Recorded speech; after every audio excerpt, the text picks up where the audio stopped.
Hello, this is Joan Fernley, your French and Latin diction coach for choirs. In this video, I will read Prière du Soir by Charles Gounod. It was first published in 1866, and the text is a short excerpt of a much longer poem by Eugène Manuel that he dedicated to Charles Gounod. I only just recently discovered this little gem when researching music for my own choir, and it was just the thing I needed to round out my December program. But there was a catch. This piece has plenty of divisi in the tenors and basses, but none for the sopranos and altos, which can be a challenge for most community choirs that have far more women than men.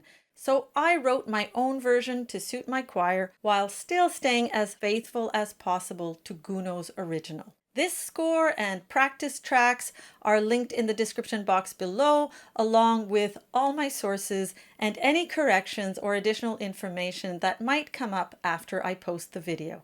My video is in 3 parts. I'll begin with a bit of information about this piece, why Gounod wrote it, and the different versions. This is followed by the reading and then some great tips for singers and conductors where I focus on some key pronunciation challenges that are worth the extra time and effort. As always, if you like what I do, like, share, subscribe, and comment below. Charles Gounod first published Prière du Soir in 1866. This is the a cappella version, and the first of many versions to follow, including this one featuring a piano or organ accompaniment published just 3 years later in 1869. There's also a third version published in a collection of songs from 1877, which is scored for solo voice and piano. But there's more! I found this piece again as a piece for piano alone in a weekly sheet music subscription called Le Petit Piano, which was published by the prominent Paris piano manufacturer A. Bar. All these versions published over many decades suggest to me that Prière du Soir was a hit, and it gives us a small glimpse into the practical and commercial realities of the music business in the 19th century. Composers were working musicians and they had bills to pay. It wasn't all great masterpieces and art for art's sake. Their music fed the publishing business, and piano manufacturers promoted their pianos through the publication of piano music geared to the large market of amateur but often very accomplished pianists who were the only source of music in the home. So composers wrote plenty of music with specific people and purposes in mind. Some were church musicians writing for their own choirs, some were great supporters of music education for all and supplied music for schools and community associations, and some secured commissions for public events and commemorations. These works were not intended as masterworks, and some didn't age well, but many turned out to be choral gems that deserve their spot on our concert programs. Prière du Soir fits right in the school and community association category. Gounod wrote it specifically for the Paris Orphéon choirs, which he knew very well, having already spent 8 years at the helm a full decade earlier. It's right there on the back of the score. In fact, Gounod dedicated this piece to his successor at the Paris Orphéon, the influential conductor Jules Pasdeloup, who is mostly remembered today as the founder of Paris's oldest and still operating symphony orchestra. If you've never heard of the Orphéon movement, you are not alone. I only just recently learned about this thanks to French historian Vincent Petit, who kindly shared his insights and reading suggestions. In short, the Orphéon choir movement emerged out of France's social reform efforts. Initially, most Orphéons were made up of schoolboys who sang the soprano and alto parts and adult working-class men who sang the tenor and bass parts. By the end of Gounod's tenure, the Paris Orphéon was at its peak. The story of the Orphéon movement is fascinating. It's just the perfect mix of social and music history. But it's a complicated story that seems to change with each passing decade of the 19th century. So this is all the history you're getting from me on this topic, because I am at the point where the more I read about it, the less I know. Nevertheless, I think Vincent Petit makes a great point in his observation that the music which emerged out of the Orphéon movement may have been unjustly undervalued by earlier musicologists. No doubt this was partly due to many political, social, and ideological changes at play during France's tumultuous 19th century. Gounod later recalled that his 8 years with the Paris Orphéon had a happy influence on his music career, and he credits this experience for his ability to employ large vocal masses in a simple style favorable to their best sound. When writing for the Paris Orphéon, Gounod could count on a good number of tenor and basses who could handle all the divisi without overpowering the boys who just had their single soprano and alto parts. Unfortunately, the last thing I want to do with my community choir is split my already smaller tenor and bass sections. My ratios are the reverse of what Gounod was working with. This is why I wrote a modified version which, to quote Gounod himself, is favorable to their best sound. I mostly focused on eliminating the tenor divisi by splitting my alto section and giving the alto twos the tenor one line. And I did try to eliminate the bass divisi when I could. However, I left most of it in to stay faithful to Gounod's rich texture and fullness. The pronunciation style I use for this kind of music is formal French, but this is not just a style choice, it's a choice that supports healthy choral singing. In formal French, the final E's are lightly voiced as and not or aw, and the R's are lightly rolled on the tip of the tongue. Je veux prier, l'heure est propice. Déjà le voile de la nuit de l'horizon remonte et glisse sur la ville où meurt chaque bruit.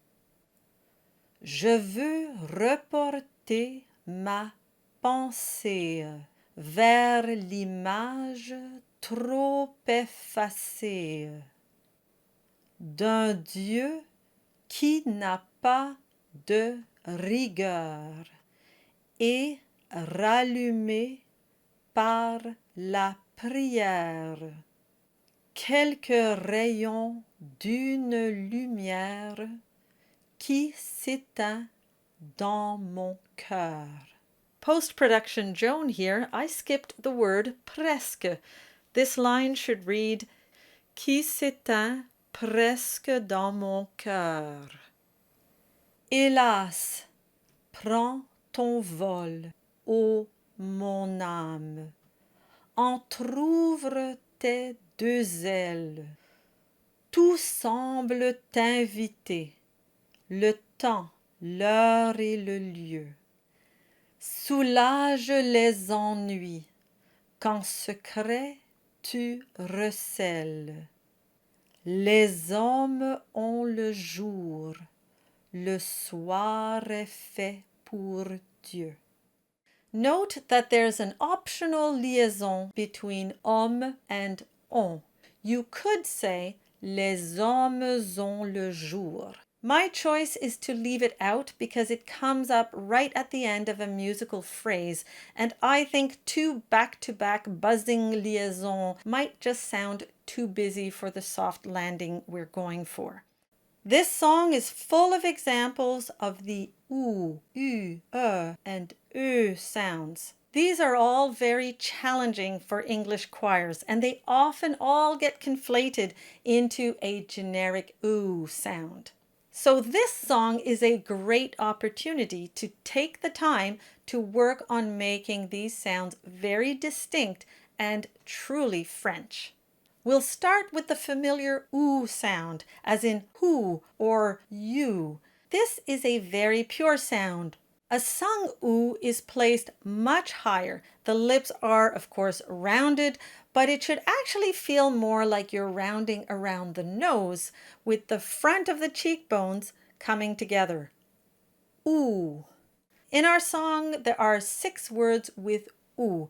The first 4 words are ou, entr'ouvre, tout, and soulage. The last 2 words have the added challenge of the final R. As I mentioned earlier, the R is rolled on the tip of the tongue. We have jour and pour. Whatever you do, it's not jour and pour. And now things get trickier because the next sound is the E-U-R combination pronounced R. The challenge is that it's often conflated with the O-U-R combination ur. These are 2 very distinct sounds. So let's start by dropping the R and focus exclusively on the sound. The closest sound to is as in duh. This is the schwa, which is the universal sound that we all make by default without any extra effort. Now we take that sound and we give it a bit of shape by rounding and bringing the lips forward just a bit like a trumpet, just enough to modify the sound. Keep in mind that it's not the pink part of the lips that's doing the work. That part is responsible for consonants like B's and M's. Rather, for vowels, it's the outer part of the lips that does most of the work. Once again, we go from to Add the R and we have This sound comes up 5 times in 4 words. We have meur, rigueur, and the last word has the combined OE vowel, which is technically called a ligature. And this word is often mispronounced as cour. This word is probably best memorized, but until then, just spell it out in your score as K-E-U-R, cœur. Next is the EU combination without the R, pronounced which is an even more forward and rounded version of the schwa. To understand the distinction between these sounds, it's good to work on them in sequence by rounding and bringing your tongue forward a bit more each time. We start with the schwa, then and u. This sound shows up 6 times in just 4 words. First we have ve and de. The next 2 words we have the letter I, pronounced E, that comes right before. And this combination creates a kind of y sound, and it gets its very own phonetic symbol. We have lieu and Dieu. Now in French, double vowels are not divided equally. The first one is short and the second is long. So I like to think of the first vowel as belonging to the consonant that came before. It's a great way to avoid lingering too long on that first vowel and then giving the second vowel all the time and space it needs. Next is the letter U, pronounced U. To get the U sound, you start with E. This is not your childhood school photo east-west E as in cheese.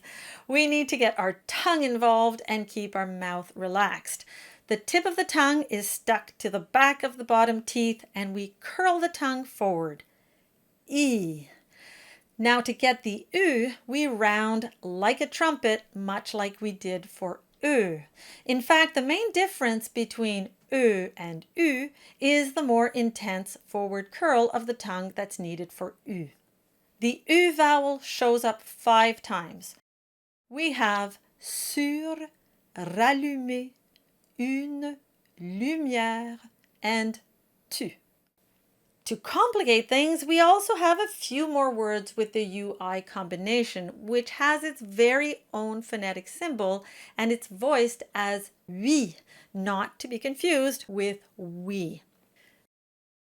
There's nothing new in this combination. We just learned U by starting with E. So now we just reverse the pattern. I, U, I.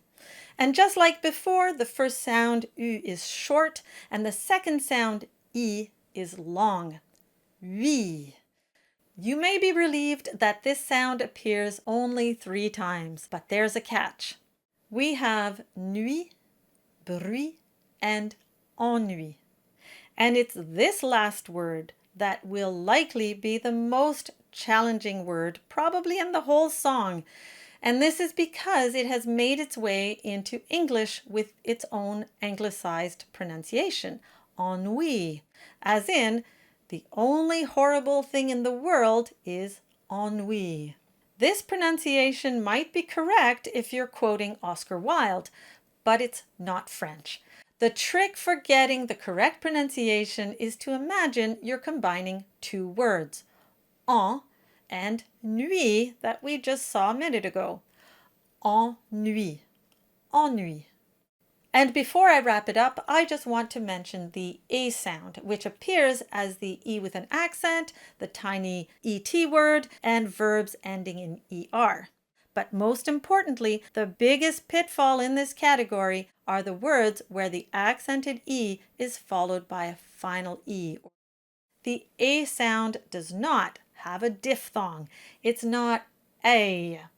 For E, you start with the basic schwa, and you curl your tongue forward, but most importantly, you don't round your lips. In fact, your lips barely move.